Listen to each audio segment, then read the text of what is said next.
Hello আমার ভালোবাসার বন্ধুরা, কেমন আছো তোমরা সবাই? আশা করি তোমরা সবাই খুব ভালো আছো। আমার নাম রমিসা। আমি একজন সুন্দরী মহিলা এবং বাড়িতে একা থাকি। একদিন 16 বছরের এক ছেলে আমার কাছে এসে আমার এমন একটা ইচ্ছার কথা বলল, যা আমার হৃদয়কে দমিয়ে দিয়েছিল। আমি কখনো ভাবিনি যে এত ছোট ছেলে এত নির্লজ্জভাবে কিছু বলতে পারে। কিন্তু আমি কি করতে পারি? আমি সুন্দর ছিলাম এবং আমার টাকার খুব প্রয়োজন ছিল। আমি ভাবছিলাম এই ছেলেটা আমার কি ক্ষতি করতে পারে, সে সর্বোচ্চ 5 বা 7 মিনিট স্থায়ী হবে। এই ভেবে আমি তার ইচ্ছা পূরণ করতে রাজি হয়ে গেলাম। কিন্তু যাকে আমি ছোট ছেলে ভেবে অনুমতি দিয়েছিলাম, সে সারা রাত আমাকে চিৎকার করিয়েছে। আমার বয়স তখন 32 বছর, কিন্তু আমার বয়সের তুলনায় অনেক কম বয়সী লাগছিল। আমি টাকার প্রতি খুব লোভী ছিলাম, কিন্তু এই কথা ভাবতে ভাবতে আমার স্বামী সবসময় অসুস্থ থাকতেন বলে আমি বুঝতে পারছিলাম না কিভাবে টাকা জোগাড় করব। একদিন আমি কোনো কাজ ছাড়াই বাড়িতে একা ছিলাম। তখন সেই 16 বছরের ছেলেটি আমাদের বাড়িতে এসেছিল। সে আমার দিকে যেভাবে তাকিয়েছিল তাতেই আমি বুঝতে পারছিলাম সে কি চাইছে। সালাম করার পর তিনি বললেন, ম্যাডাম, আমি একা এবং আপনার সাথে একটা জিনিস ঠিক করতে চাই। আমাকে একটা সুযোগ দাও। আমি তোমাকে হতাশ করব না, বরং তোমার প্রয়োজনের জন্য কঠোর পরিশ্রম করব। আমি মাথা থেকে পা পর্যন্ত তার দিকে তাকালাম। সে দেখতে ভালো ছিল কিন্তু বয়সে ছোট ছিল। আমি তার কাছে ক্ষমা চেয়ে বললাম, তোমার সাথে এরকম কিছু করার সিদ্ধান্ত আমি নিতে পারব না। তুমি এখনো ছোট এবং আমার মনে হয় না তুমি এই ধরনের বিষয় নিয়ে কথা বলার মতো বয়স পেয়েছ। সে হেসে বলল, আপা, আমার 5 বছরের অভিজ্ঞতা আছে। আমি 12 বছর বয়স থেকে এই কাজটি করে আসছি। আমার সাথে কেউ নেই, আমি একা এই কাজেই একজন বিশেষজ্ঞ। বিশ্বাস করো, তুমি এতে আফসোস করবে না, বরং তুমি এই সিদ্ধান্তে খুশি হবে। এখন আমি সত্যিই অবাক হয়ে গেলাম যে এই ছেলেটি একা একা কিভাবে এত কিছু বলছে। আমি তাকে জিজ্ঞাসা করলাম, তোমার বাবা মা কোথায়? সে বলল, আমি একা। আমার বাবা মা বেঁচে নেই। প্রথমে আমি এখানে সেখানে ঘুরে বেড়িয়েছি এবং তারপর এই কাজ শুরু করেছি। এখন আমি এটিকে আরও প্রসারিত করতে চাই। সেই জন্যই আমি তোমার কাছে এসেছি। তুমি যদি আমার সাথে থাকো তাহলে আমি তোমার অনেক সাহায্য করব। তার শেষ কথাগুলো শুনে আমি হতবাক হয়ে গেলাম। আমার সত্যিই এমন একটা ছেলের দরকার ছিল যে ঘরের কাজ করতে পারবে। সে নিজেই আমাকে এই প্রস্তাব দিচ্ছিল এবং আমি ভেবেছিলাম যদি আমি তার সাথে চুক্তিটি মিটিয়ে ফেলি তাহলে আমি প্রতি মাসে কিছু টাকা পাব, যা আমার জীবনকে সহজ করে তুলবে। কিন্তু আমি এটাও ভেবেছিলাম যে যদি সে সঠিকভাবে টাকা দিতে না পারে তাহলে আমি সমস্যায় পড়ব। আচ্ছা, সে ছিল 16 বছরের একটা ছেলে এবং আমি সহজেই তাকে আমার শর্তে রাজি করাতে পারব। তাই আমার সুবিধার কথা ভেবে আমি চুক্তিটি চূড়ান্ত করলাম, কারণ আমিও একা ছিলাম। আমি তাকে বাড়িসহ দোকানটি ভাড়া দিয়েছিলাম। তার নাম প্রেম এবং সে বলল, খুশি। আমিও দোকানে থাকতে চাই কারণ আমার কেউ নেই। এতদিন আমি এই কাজটা রাস্তায় করতাম, এখন দোকানেও করব। আমার এতে কোনো আপত্তি ছিল না। দোকানটা আমার ছিল। আমি বলেছিলাম, তোমার যা খুশি করো, শুধু আমাকে বুদ্ধিমানের সাথে টাকা দাও। তারপর সে দোকানে মহিলাদের জন্য কিছু জিনিসপত্র রেখেছিল এবং আমি অবাক হয়েছিলাম যে 4-5 দিনের মধ্যেই তার কাজ প্রতিষ্ঠিত হয়ে গেছে। সে দোকান খুলে সারাদিন কাজ করত এবং তার দোকানে মহিলাদের ভিড় থাকত। দোকানটি অনেক দিন ধরে খালি পড়েছিল। যখনই এটি ভাড়া দেওয়া হতো তখন কোনো গ্রাহক আসত না। আমি অনেকবার দোকানটি ভাড়া নেওয়ার চেষ্টা করেছি, কিন্তু সবাই এই বলে চলে গেছে যে এই জায়গাটি কাজের জন্য উপযুক্ত নয়। আমি আশা ছেড়ে দিয়েছিলাম যে এই দোকানটি কখনো ভাড়া দেওয়া হবে, কিন্তু সেই ছেলেটি কেবল যুক্তিসঙ্গত মূল্যে ভাড়াই নিত না, তার কাজও পরিচালনা করত। কিন্তু অদ্ভুত ব্যাপার হলো, সে দোকানে মহিলাদের জিনিসপত্র রাখত এবং মহিলারা সেই ছেলেটির কাছ থেকে জিনিসপত্র কিনতে আসত। কিছুদিন পর প্রেমের সাথে আমার ভালো কথাবার্তা শুরু হলো। সে আমার জন্য ছোট ছোট কাজ করত। যখনই আমি ভালো কিছু রান্না করতাম তখনই দোকানে পৌঁছে দিতাম। দোকান এবং বাড়ির মাঝখানে একটি ছোট দরজাও ছিল। যখনই প্রয়োজন হতো আমি দরজা খুলে প্রেমের সাথে কথা বলতাম। ধীরে ধীরে আমাদের মধ্যে ঘনিষ্ঠতা বাড়তে থাকে, কারণ আমিও একরকম একা ছিলাম। তো প্রেমের সঙ্গ পেয়ে আমি একটা সাপোর্ট পেলাম। আসলে আমার কোনো সন্তান ছিল না এবং আমার স্বামী রাহুল পক্ষাঘাতগ্রস্ত হয়ে পড়েছিলেন। আবার তার পক্ষে সংসারের খরচ চালানো খুব কঠিন হয়ে পড়ে। কখনো কেউ সাহায্যের জন্য টাকা দিত, কখনো অন্য কেউ। এমন পরিস্থিতিতে দোকান থেকে প্রাপ্ত টাকা আমার জন্য আশীর্বাদ হয়ে উঠল। তাই আমি নিজেই প্রেমের সাথে আমার ঘনিষ্ঠতা বাড়িয়েছি যাতে সে দোকান ছেড়ে না যায় এবং আমি নিয়মিত তার সাথে দেখা করতে থাকি। কিন্তু আমি কি জানতাম যে যার সাথে আমি 6 বছরের নিষ্পাপ ছেলে হিসেবে দেখা করছিলাম, আমি বুঝতে পারছিলাম যে সে বাস্তবে এত সহজ নয়। ওই ছেলেটা কয়েকদিনের মধ্যেই আমার পৃথিবী ওলটপালট করে দেয়। আমাদের মধ্যে কিছুটা ঘনিষ্ঠতা বৃদ্ধি পাওয়ার পর আমি তাকে আমার ঘরে আসতে দিলাম। এখন যখনই প্রয়োজন হতো সে আমার বাড়িতে আসতো এবং বাকি সময় দোকানেই থাকত। রাহুলের এতে কোনো আপত্তি ছিল না, কারণ আমার কাছে তার বয়স ছিল মাত্র 6 বছর। আসলে প্রেম আসার পর আমাদের জীবনে আবার নতুন রং ফিরে এলো। আমি আগের মতো দুঃখী ছিলাম না, আর আমি হতাশ হইনি। যদি আমাকে কিছু বলতে হয় আমি প্রেমকে বলতাম। আবহাওয়ার পরিবর্তনের কারণে রাহুলের স্বাস্থ্যের অবনতি হতে শুরু করে। আমার কাছে তাকে হাসপাতালে নেওয়ার টাকাও ছিল না। একদিন হঠাৎ আমার চোখে জল এসে গেল। প্রেম আমার দিকে তাকিয়ে খুশিকে জিজ্ঞেস করল, কি হয়েছে? তুমি কাঁদছ কেন? আমি তাকে বললাম যে রাহুলকে হাসপাতালে নিতে হবে, কিন্তু আমার কাছে টাকা নেই। আমি এই জীবন থেকে ক্লান্ত। আমাকে একাই সব সমস্যার মুখোমুখি হতে হবে। আমার সাহায্য ছাড়া রাহুল বিছানা থেকে উঠতেও পারে না। যদি আমার একটা সন্তান থাকতো তাহলে হয়তো আমার জীবনটা একটু সহজ হতো। এক দুর্বল মুহূর্তে আমি প্রেমকে আমার মনের কথা খুলে বললাম। আমার কথা শুনে প্রেম হেসে বলল, খুশি, একটা বাচ্চা নাও, এতে সমস্যা কি?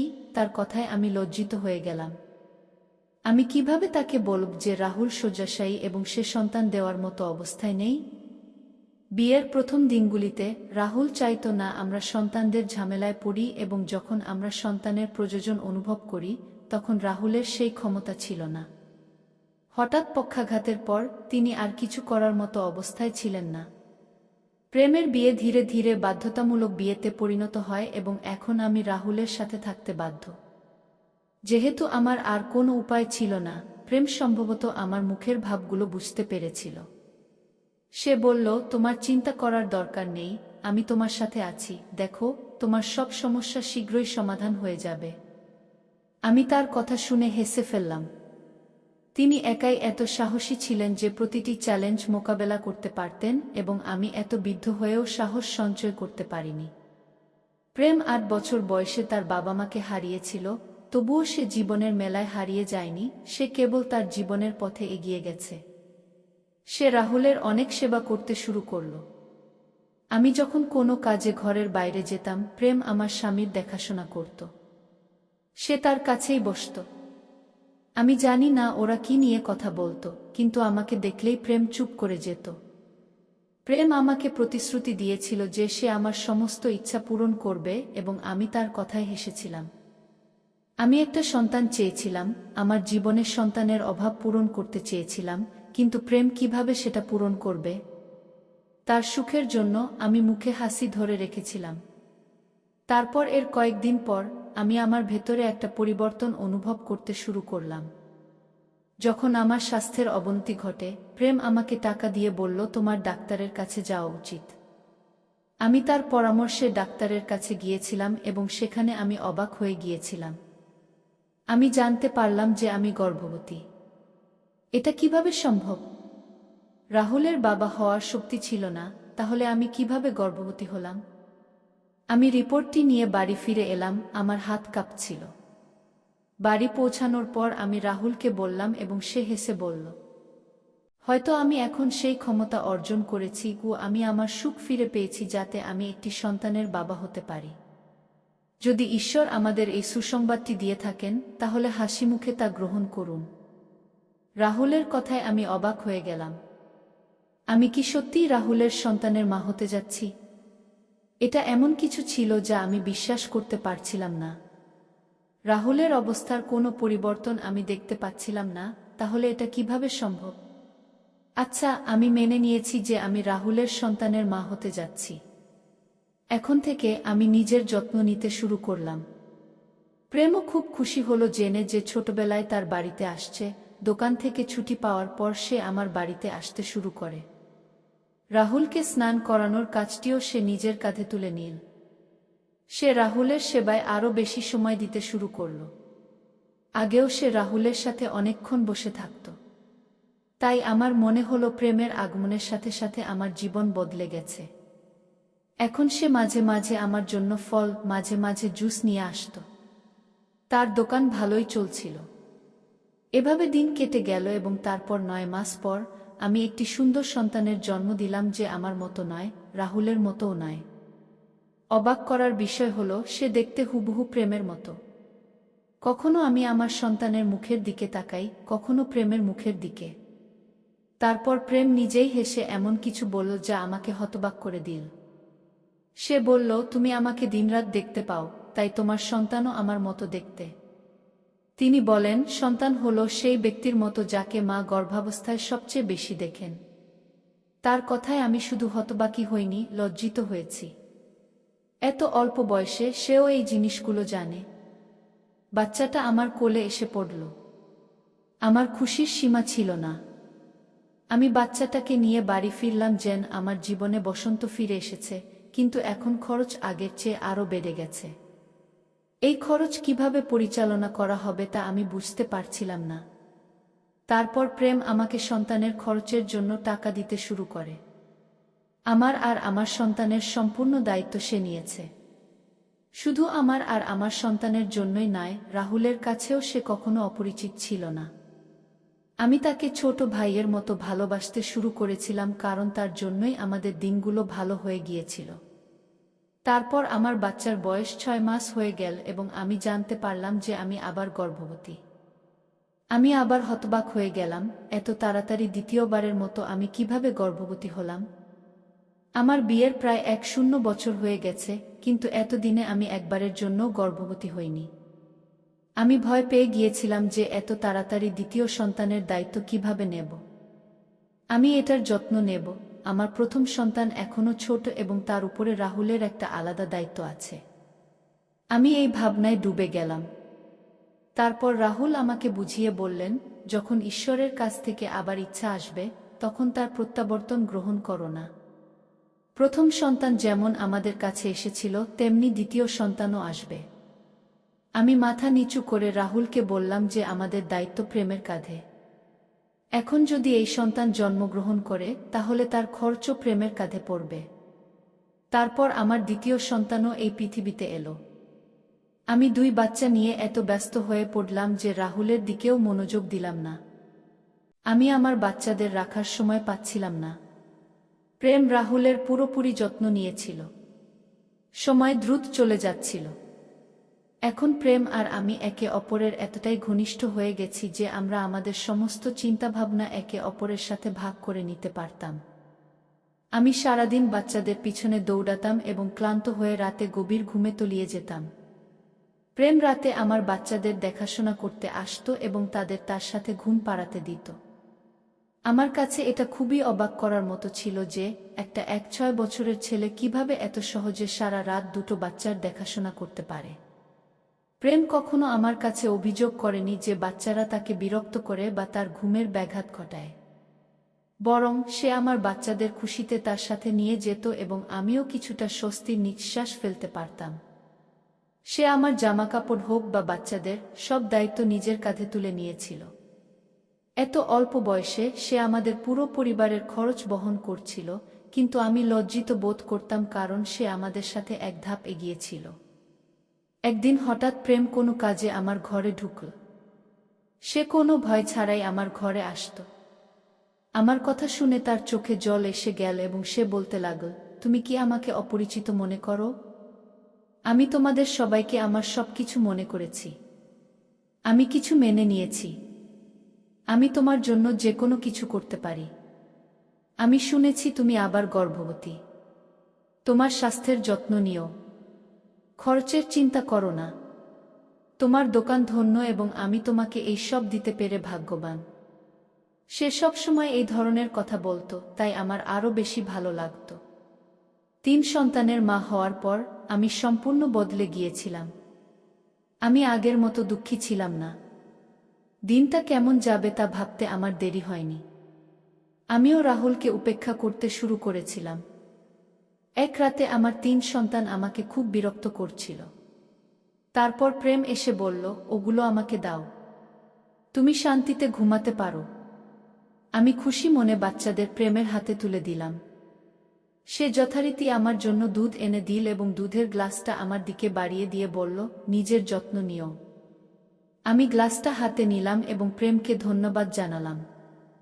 সে বাচ্চাদের নিয়ে চলে গেল। কিন্তু হঠাৎ আমার হাত থেকে দুধের গ্লাসটি পড়ে গেল। আমার কাজ আবার বেড়ে গেল। আমি ঘর পরিষ্কার করতে শুরু করলাম এবং তারপর বিছানায় শুয়ে পড়লাম। কিছুক্ষণ পর আমার মনে হলো যেন ঘরে কেউ আছে। আমার নিঃশ্বাস বন্ধ হয়ে গেল। মনে হচ্ছিল যেন চোর ঢুকে পড়েছে। তারপর আমি আমার বিছানার কাছে কারো উপস্থিতি অনুভব করলাম। কেউ আমার শরীর নিয়ে খেলতে চেয়েছিল। আমি জেগে উঠলাম। আমি বসে চিৎকার করলাম। আমার চিৎকারে রাহুলের ঘুম ভেঙে গেল। আমি তাড়াতাড়ি ঘরের বাল্বটা জ্বালালাম। আমি যা দেখলাম তা হলো আমার ঘরটি খুব অগোছালো হয়ে গেছে। আমাদের পাড়ার একজন লোক আমার উপর ঝুঁকেছিল। আমি তাকে দেখে হতবাক হয়ে গেলাম। প্রথমে সে লজ্জা পেল এবং তারপর বলল, খুশিজি, আমি কিছুই করিনি। তোমার স্বামী নিজেই আমাকে প্রতি রাতে তোমার সাথে ঘুমানোর অনুমতি দিয়েছেন। আমি ঘুমাতাম আর সে টাকা নিত। তারপর সে টাকা ফেরত দিত। সে তোমাদের উপর খরচ করত। আসলে রাহুল বাড়ির অবস্থা দেখে খুব চিন্তিত ছিল। সে কোনোভাবে এই সমস্যা থেকে মুক্তি পেতে চেয়েছিল।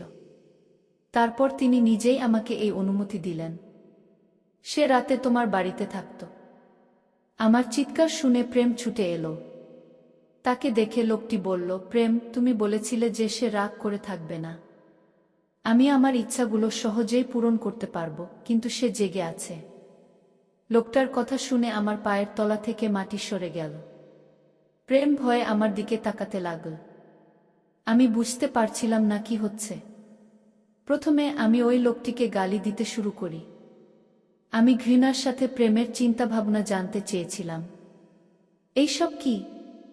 তখন প্রেম বলল, তোমার স্বামীর এই পরিবারের খরচ চালানোর মতো যথেষ্ট টাকা ছিল না কি, এজন্যই সে আমাকে জোর করে তোমাকে কারো সাথে ঘুমানোর জন্য বিক্রি করে দিয়েছে। যখনই কোনো গ্রাহক আসত, আমি তোমার বাচ্চাদের নিয়ে যেতাম এবং তোমার দুধে ঘুমের ওষুধ মিশিয়ে তোমাকে দিতাম। তুমি ঘুমাতে যেত। গ্রাহক আপনাকে ব্যবহার করবে এবং চলে যাবে। এই 3টি সন্তানও কোনো না কোনো গ্রাহকের, কারণ রাহুলের বাবা হওয়ার ক্ষমতা নেই। তোমার সাথে আমার কোনো ভুল বোঝাবুঝি হয়নি। তোমার স্বামী যা বলেছে আমি তাই করেছি। আমি তার ইচ্ছানুযায়ী তোমাকে বিক্রি করে দিয়েছি। এই কথা শুনে আমার শরীর কাঁপতে শুরু করল। আমি অবাক হয়ে রাহুলের দিকে তাকাতে লাগলাম।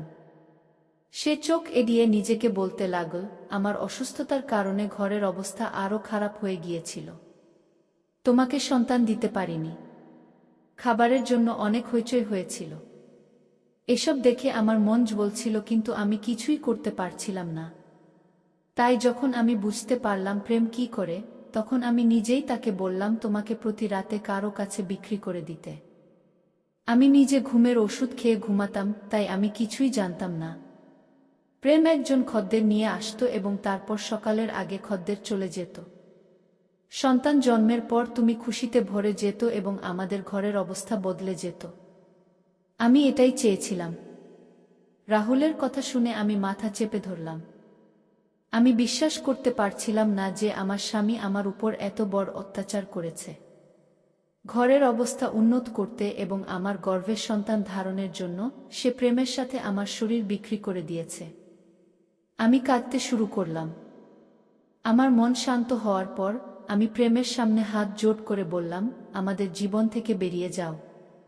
তুমি আসার আগে আমরা হয়তো ক্ষুধার্ত ছিলাম, কিন্তু আমার স্বামী কখনো আমার শরীর বিক্রি করেনি কি তার মনে এমন কোনো চিন্তা ছিল না। আমি এসে প্রেমকে তাৎক্ষণিকভাবে দোকান খালি করতে বললাম এবং তার কোল থেকে আমার বাচ্চাদের ছিনিয়ে নিলাম। আমার সামনে আমার ছোট 3 সন্তান ছিল, যাদের বাবার অবস্থান আমি জানি না। আমার নিজের জন্য খারাপ লাগছিল। আমি এতটাই বোকা ছিলাম যে বুঝতে পারিনি যে এই বাচ্চাগুলো আমার স্বামীর। ওই 2 ব্যক্তির হাতে আমি বোকা হয়ে গেলাম। আমার জন্য শুধু প্রেমই নয়, রাহুলও দোষী ছিল, কিন্তু আমি কি করতে পারি? আমি রাহুল এবং তার সাথে বিবাহ বন্ধনে আবদ্ধ হয়েছিলাম। পরিস্থিতি এমন ছিল না যে আমি তাকে ছেড়ে যেতে পারতাম, তাই অসহায় হয়ে আমি তার সাথে দিন কাটাতে শুরু করি। প্রেম দোকান ছেড়ে চলে গেল। আমি সেই দোকানে জমানো টাকা দিয়ে মেয়েদের জিনিসপত্র রেখেছিলাম এবং আমার দোকান চালাতে শুরু করেছিলাম। গ্রাহকরা ইতিমধ্যেই প্রস্তুত ছিলেন, তাই আমার দোকান চলতে শুরু করল এবং পরিবারের খরচ মেটাতে শুরু করল। আমি আমার বাচ্চাদের জড়িয়ে ধরলাম। এরা আমার বাচ্চা। আমি তাদের বাবার কথা জানি না, কিন্তু আমি আমার গর্ভ থেকে তাদের জন্ম দিয়েছি, তাই তাদের প্রতি আমার ভালোবাসা কমেনি। তুমিই বলো, আমার সাথে যা হয়েছিল, তাই না? ঘরের অবস্থার উন্নতির জন্য কি আমার স্বামীর এমন কিছু করা উচিত ছিল? একজন পুরুষ কি তার স্ত্রীর দেহ বিক্রি করতে পারে? আমার কি আমার বাচ্চাদের ছেড়ে চলে যাওয়া উচিত? আজকাল কি কোনো ছোট বাচ্চা বা যুবককে বিশ্বাস করা যায়? মন্তব্যে আপনার মতামত শেয়ার করুন। ভিডিওটি দেখার জন্য ধন্যবাদ।